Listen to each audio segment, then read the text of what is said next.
नमस्कार साथियों। Mains detailed discussion topic में आज हम लेकर आए हैं पब्लिक एडमिनिस्ट्रेशन। पब्लिक एडमिनिस्ट्रेशन जो है पेपर 3 के पार्ट 2 में कॉन्स्टिट्यूशन के साथ कंबाइंडली ये सब्जेक्ट को जोड़ा गया है।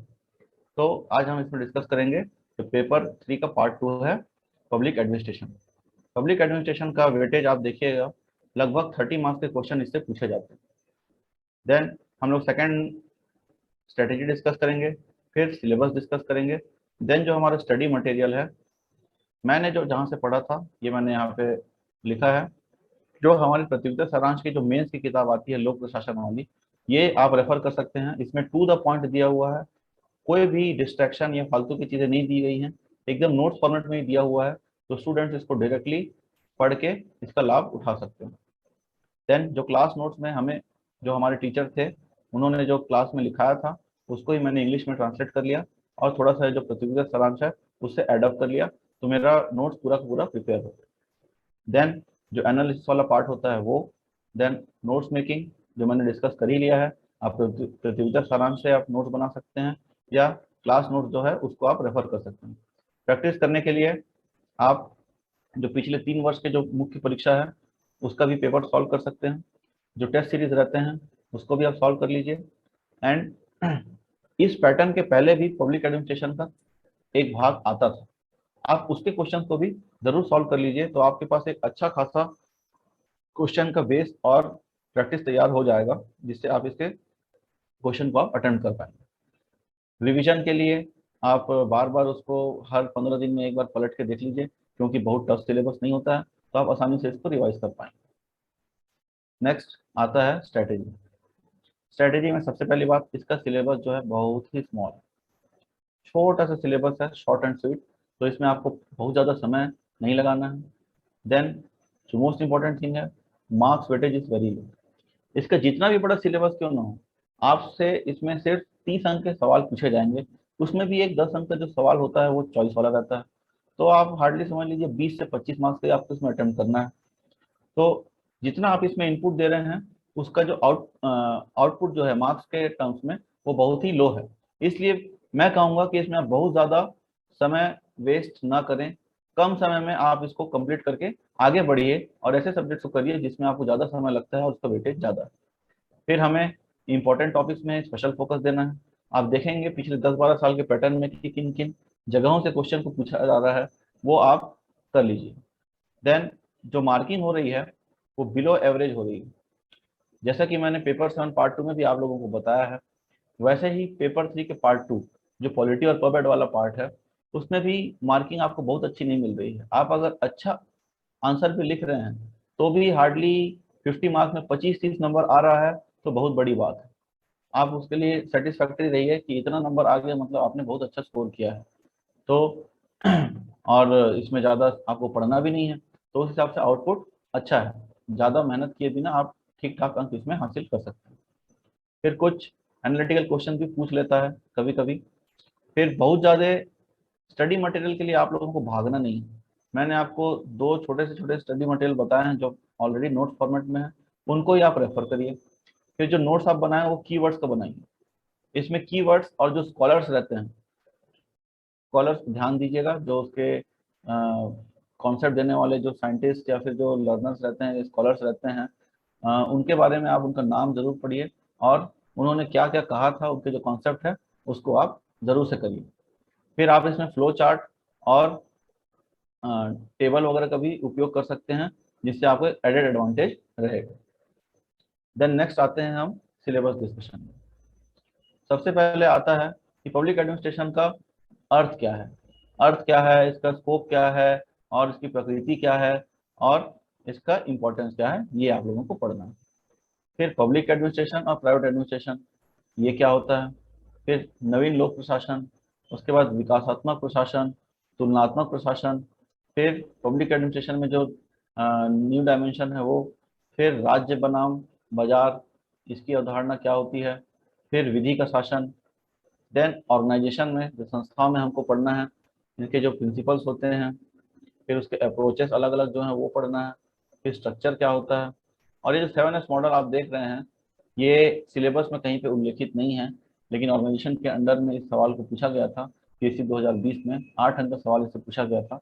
अभी नेक्स्ट स्लाइड्स में आप देखेंगे कि इससे कितने अंक के सवाल पूछे गए थे। तो ये 7S मॉडल है, इसे भी अब आप प्रिपेयर कर लीजिए, हो सकता है आगामी समय में कम मार्क्स का भी क्वेश्चन पूछ ले।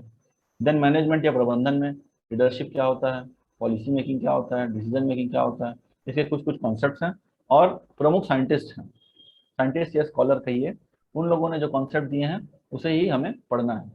फिर एडमिनिस्ट्रेटिव मैनेजमेंट मतलब प्रशासकीय प्रबंधन, इसमें कोऑर्डिनेशन क्या होता है, डेलीगेशन, कम्युनिकेशन, ऑब्जर्वेशन, मोटिवेशन, ये सब छोटे छोटे कॉन्सेप्ट हैं जो डेली लाइफ से जुड़े हुए हैं और इस परीक्षा के दौरान आपके अंदर ये सारी चीजें आ गई होती है।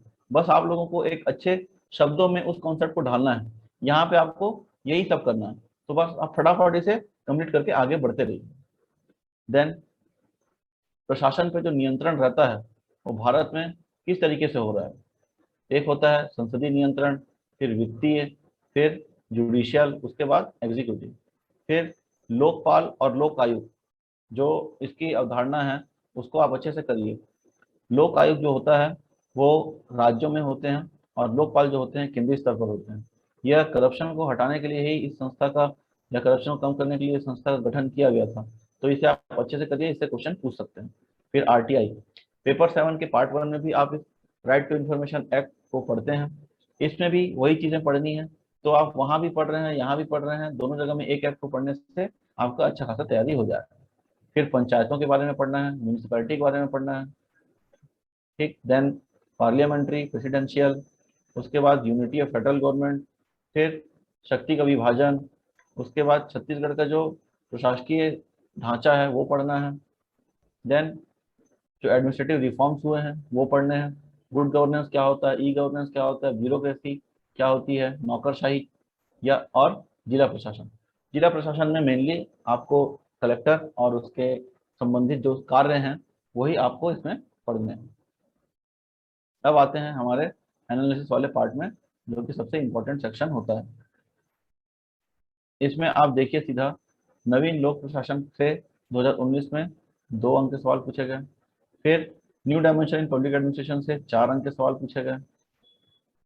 देन 2020 में रूल ऑफ लॉ, विधि का शासन से 4 अंक के प्रश्न पूछे गए। देन हम आते हैं संस्थाओं के बारे में। तो संस्थाओं में मैंने अभी अभी बताया था लास्ट स्लाइड में, 7S मॉडल का क्वेश्चन 2020 में पूछा गया है 8 अंक। देन मैनेजमेंट में 2 अंक के क्वेश्चन पूछे गए हैं 2020 में। उसके बाद आप देखिए कि ये जो कम्युनिकेशन है, कम्युनिकेशन से 2 अंक के सवाल 2019 में पूछे गए हैं।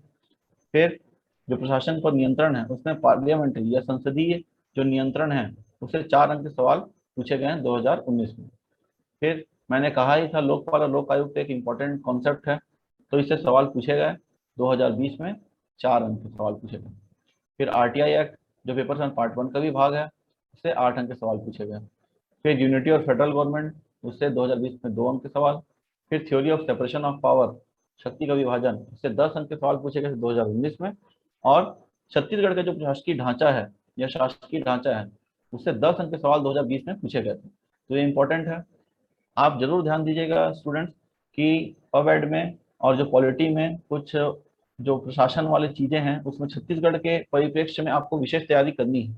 डिटेल रूप से आप पढ़िए क्योंकि उससे क्वेश्चन पूछ लेता है।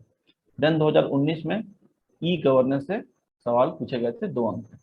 तो आप देख सकते हैं 2019 वाली परीक्षा में इस सेक्शन से 32 अंक के सवाल पूछे गए और 2020 में 30 अंक के सवाल पूछे गए। तो आप देख सकते हैं और समझ सकते हैं कि कुल जो 60 अंक का आता है इसमें पेपर, जो एक सेक्शन रहता है 50 मार्क्स वाला, उसमें 32 या 30 अंक के सवाल पर बैठ से पूछे जा रहे हैं। तो आप इस प्रकार से अपनी तैयारी रखिए और मैं ये एडवाइस जरूर करूंगा कि ज़्यादा इसमें समय वेस्ट ना करें, इसका वेटेज कम है और मार्किंग उस हिसाब से नहीं हो रही है। तो थोड़े समय पे ज़्यादा तैयारी करना, इसमें आप उसके लिए स्ट्रेटेजी बनाइए कि कम समय पे मैं कैसे ज़्यादा आउटपुट ले सकता हूँ। हर व्यक्ति का अपना अपना अलग स्ट्रेटेजी होगा, तो उस पर आप अमल करिए। Thank you.